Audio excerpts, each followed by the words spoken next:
कोई कहता है बाबा अभी तो थोड़े और बड़े है जाएं भजन कर लो। भैया ये जीवन का कल का भी पता नहीं क्या हो जाए है? समय किसी ने बांध नहीं रखा है। आज जो समय है कल रहने वाला नहीं है।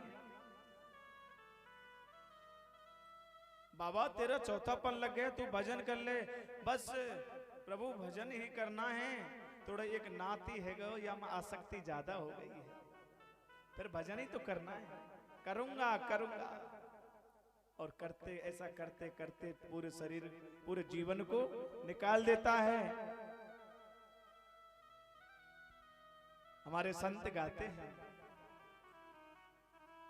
बिन भजन बनोगे ऊंट गधा लदनेवा। अच्छा ऊंट गधा कौन कौन बनेंगे, सही सही बताइए। कोई ना बने ना है? क्योंकि ये जो मनुष्य जीवन मिला है इससे सुंदर जीवन और किसी का नहीं है। प्रेम से बोलो राधे राधे। तो लेकिन भैया शास्त्र कहता है, संत कहते हैं, अगर भजन नहीं किया तो ये निश्चित है हमारे दो पैर तो पहले से ही हैं, दो और लगा दिए जाएंगे और फिर वो पशुपत जीवन में चला जाता है। इसीलिए पहले से समझ जाना चाहिए। और पशु का जीवन क्या होता है पता है?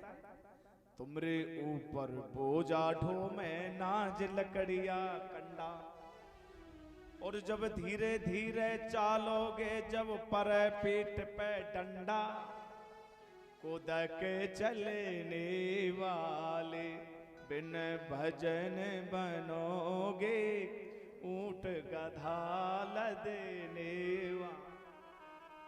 हमें ऊंट गधा नहीं बनना है। हमें ये मनुष्य जीवन पाया है, हमें उस ठाकुर जी की प्राप्ति करनी है, भजन करना है, हमें सत्कर्म करना है। अपने हृदय में जो भी गंदे विचार हैं इनको निकाल करके जीवन में अच्छाइयां धारण करनी, ये संकल्प लें अपने जीवन में। हम गलत रास्ते से नहीं चले। प्रेम से बोलो राधे राधे। बकासुर को समाप्त किया है ठाकुर जी ने। धैनकासुर आया गधे का रूप लेकर के, और मेरे गोविंद से ग्वाल वालों ने कहा,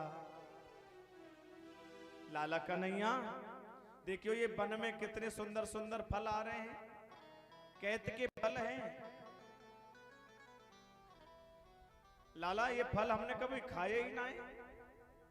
अच्छा चलो आगे चलो। उसी समय धैनकासुर असुर आया, उसके दोनों पैरों को पकड़ते हुए कहा, हे धैनकासुर आज तेरे 84 चक्करों को मैं पूर्ण करता हूं। घुमाते घुमाते घुमाते और कैत के वृक्षों पर पटका, फल भी जड़े और इधर धैनकासुर का भी उद्धार कर दिया। बोले बाल कृष्ण भगवान की जय हो।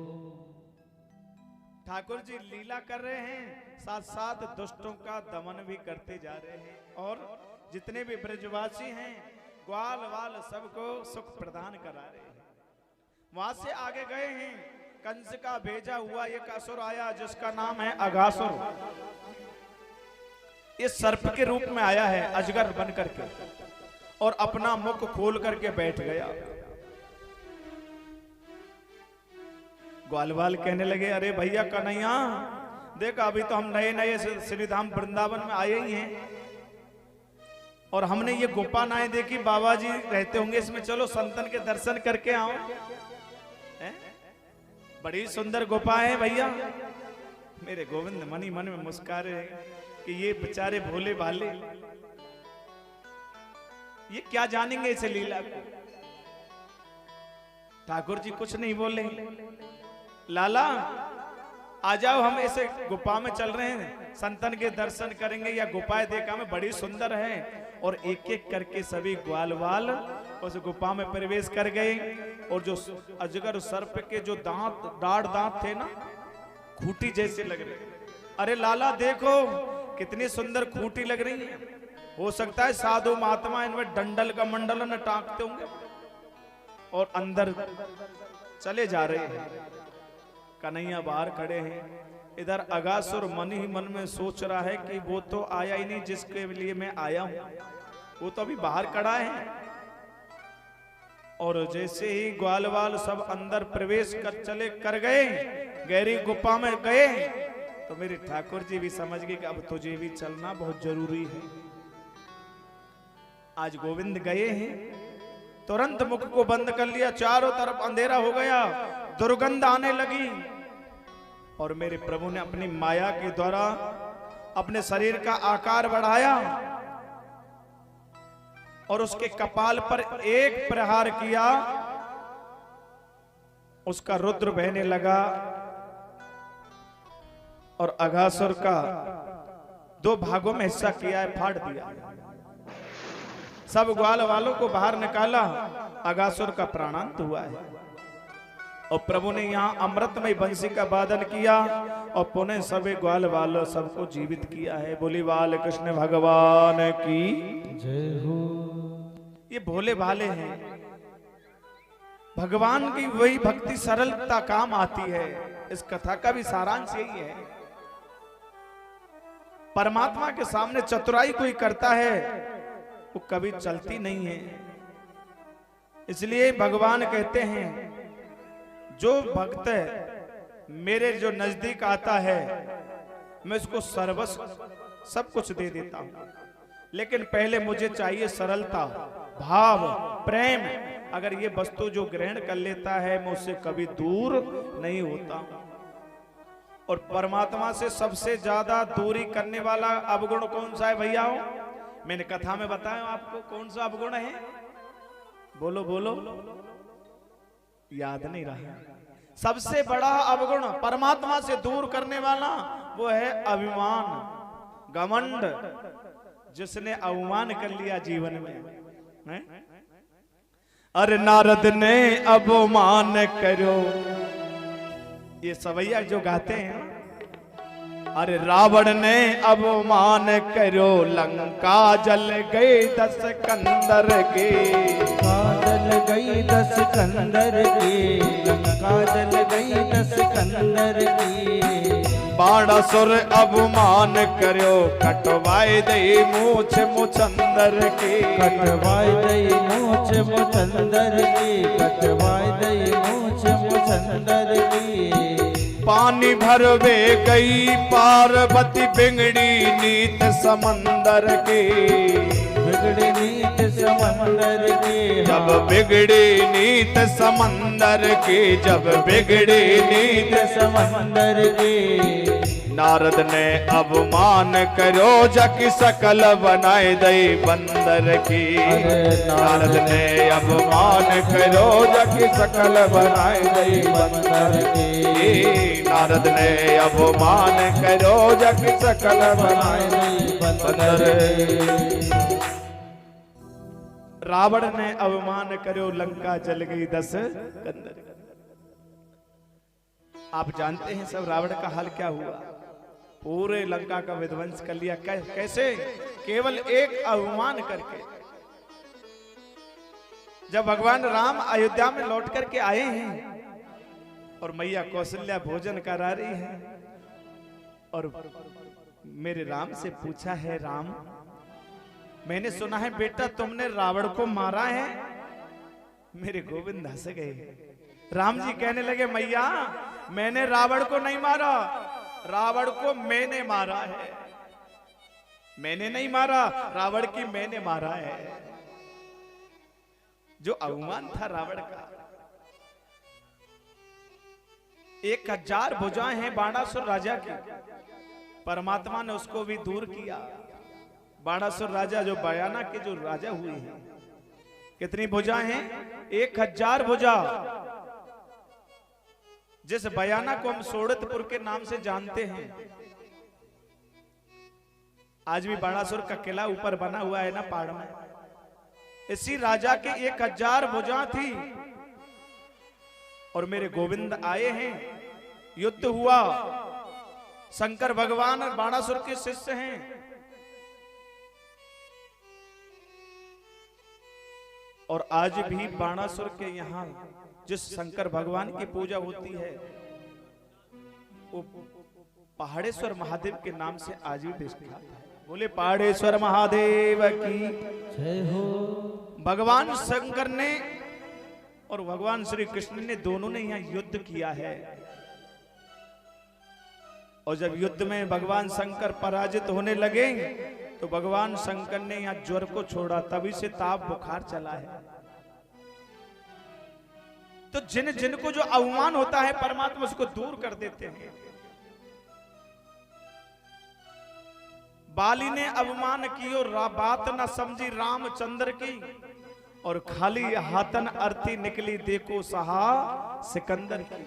आप सब जानते हैं दिल्ली के बादशाह महाराज सिकंदर, जिनकी 40 ऊंटों पर खजाने की चाबियां चलती थी।